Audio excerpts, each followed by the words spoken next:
Breakfast was always the same: oatmeal porridge, which Valancy loathed, toast and tea, and 1 teaspoonful of marmalade.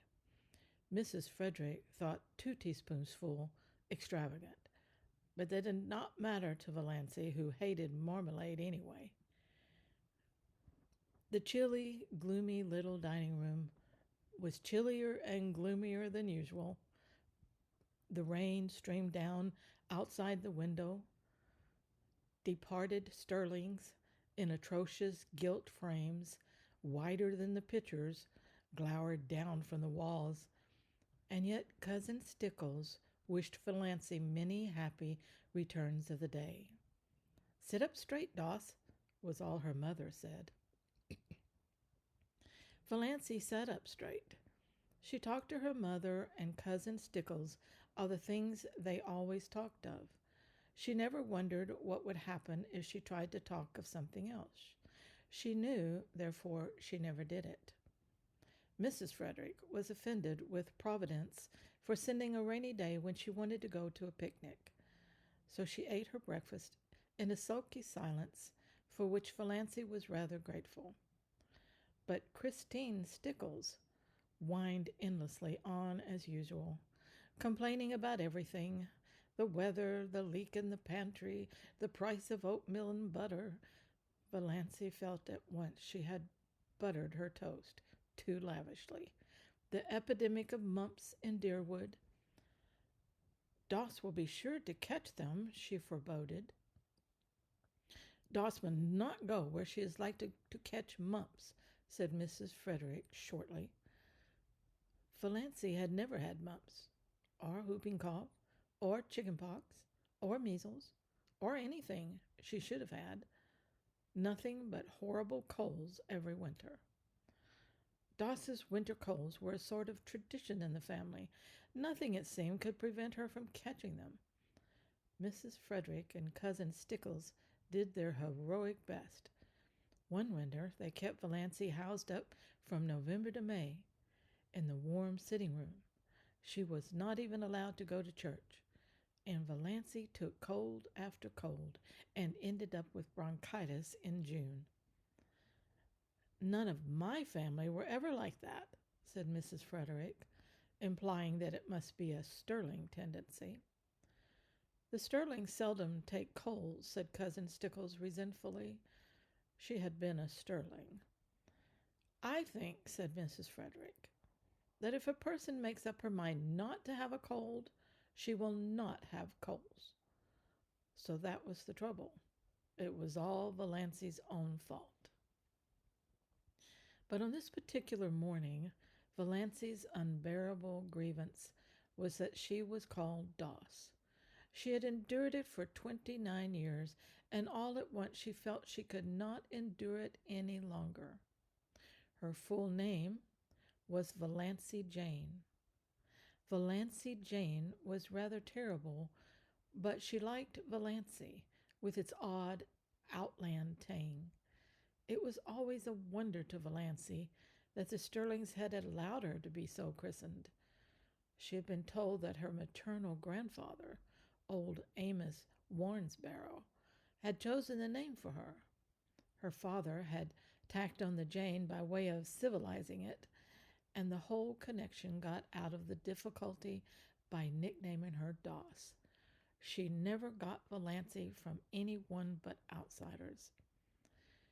"Mother," she said timidly, "would you mind calling me Valancy after this? Doss seems so, I don't like it."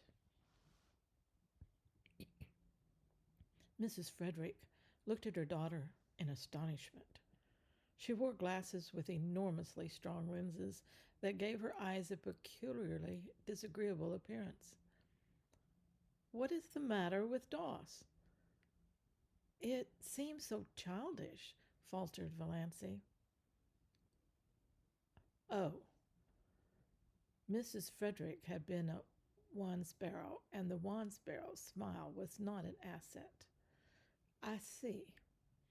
Well, it should suit you then. You are childish enough in all conscience, my dear child."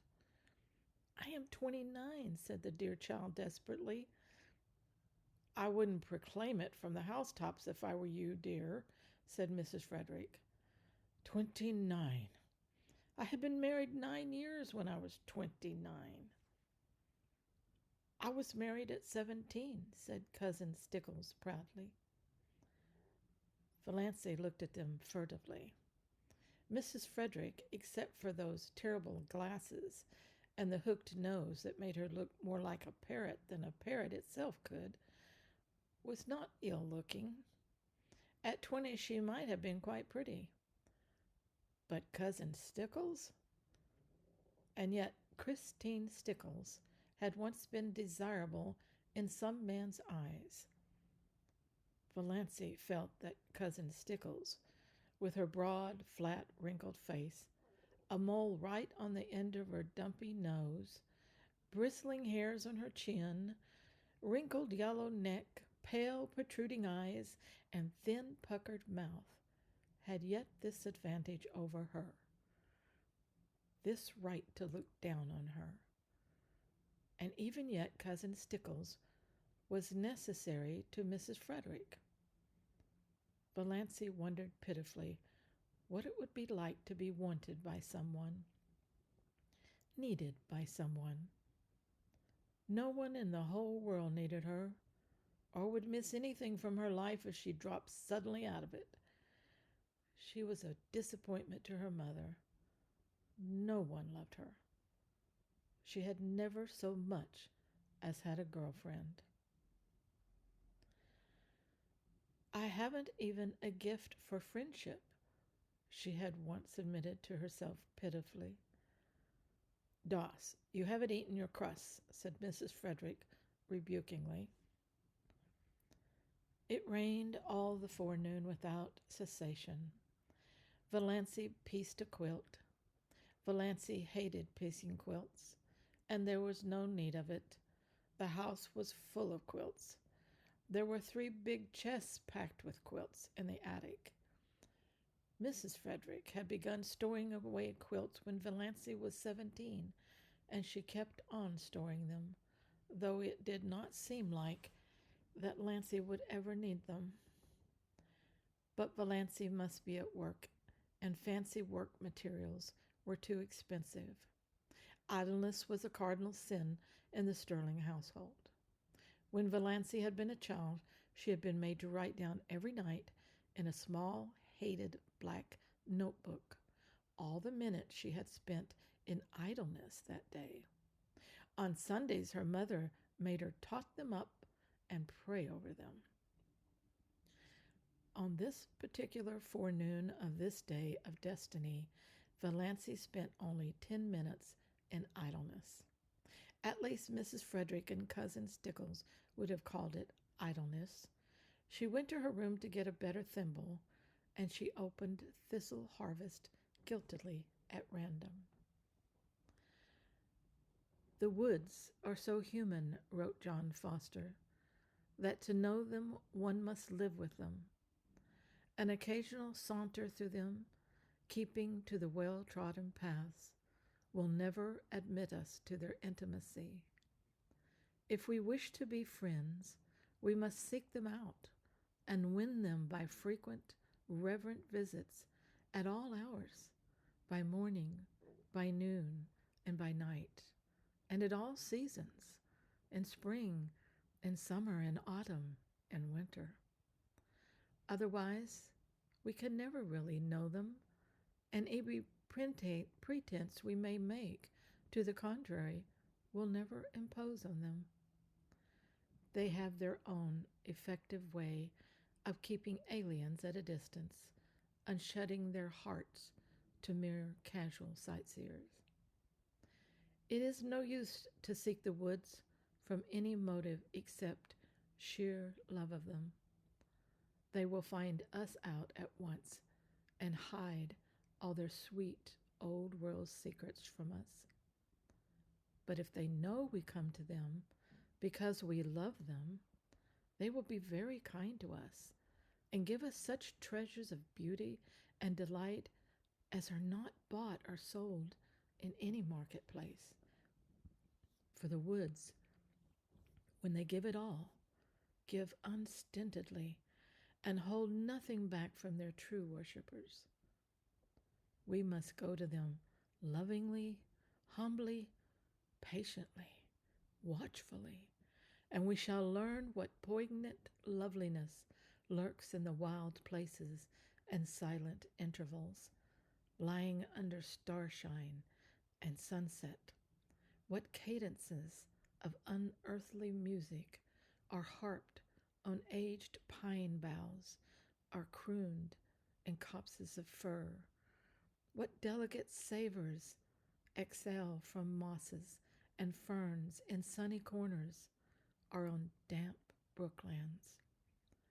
What dreams and myths and legends of an older time haunt them.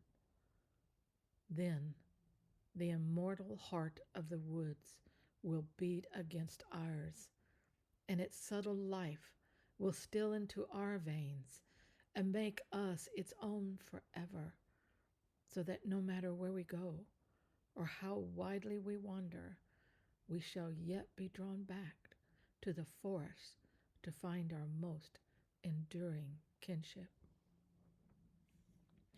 "Doss," called her mother from the hall below, "what are you doing all by yourself in that room?"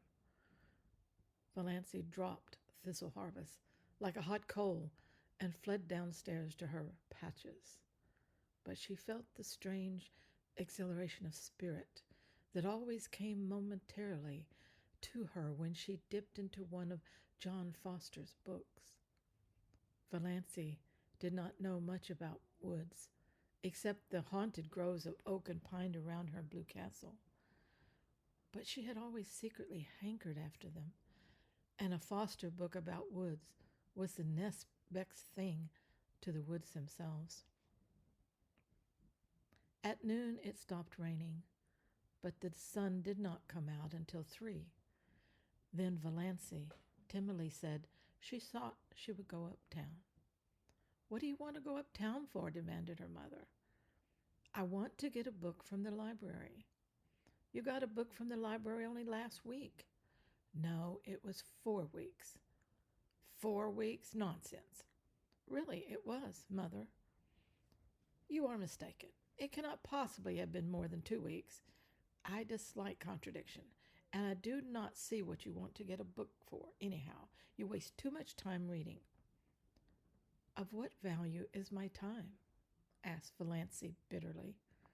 "Doss, don't speak in that tone to me." "We need some tea," said Cousin Stickles. "She might go and get that if she wants to walk, though this damp weather is bad for colds." They argued the matter for 10 minutes longer, and finally Mrs. Frederick agreed, rather grudgingly, that Valancy might go.